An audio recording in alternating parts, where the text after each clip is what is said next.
Anyway, I mean, let's just quickly tell you what you need to know as we begin another trading session, a new session this morning. So it's not all bad from where we left off yesterday, but it's not very positive from where we will pick up from overnight. So the Nifty yesterday once again successfully defended the 20-day moving average. And this is a level which is important from short-term, medium-term kind of reversal point of view. We got to it, defended it, and then closed above it. Friday, for example, we closed about 2 or 3 points above it, and yesterday was a bit more not decisive, but a bit better. We ended about 20, 25 points up on the day. I'll get back to levels in a bit, but overnight, things are looking a little weakish. So S&P is down 0.5%, the Nasdaq is down about 1.16%. The broader market, the Russell, is actually outperformed, but it's flat. I mean, but slightly higher. That's a small cap part of the market out there in the US. We were talking about, and by the way, where did the pressure in the US come from? The large, those 7 names. We were talking about S&P 493 being flat for the year and the rest of the 7 large cap tech stocks being up massively, some 50-55%.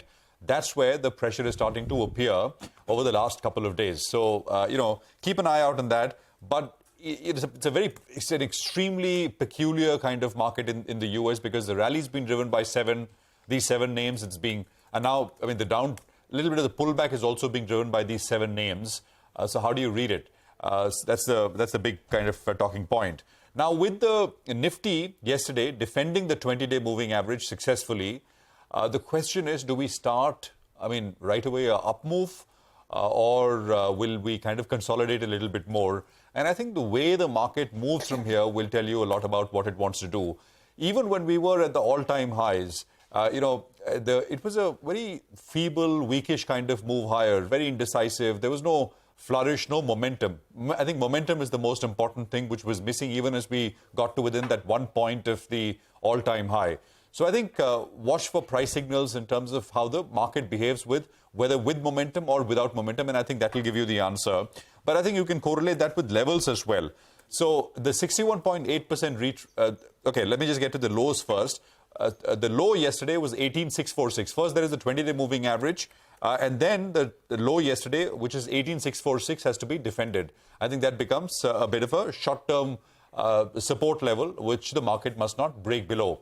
On the upside, the fall from almost the all-time high to yesterday's low, the 61.8% retracement stands at 18,794, almost 18,800 or so. And I think that becomes the level on the upside to take out if momentum starts to come back into this market. Bank Nifty traded sideways yesterday, not very much by way of cues, but it's also not broken its 40-day exponential moving average. It's broken the 20-day, but not the 40-day. So that level for the Bank Nifty is 43,511.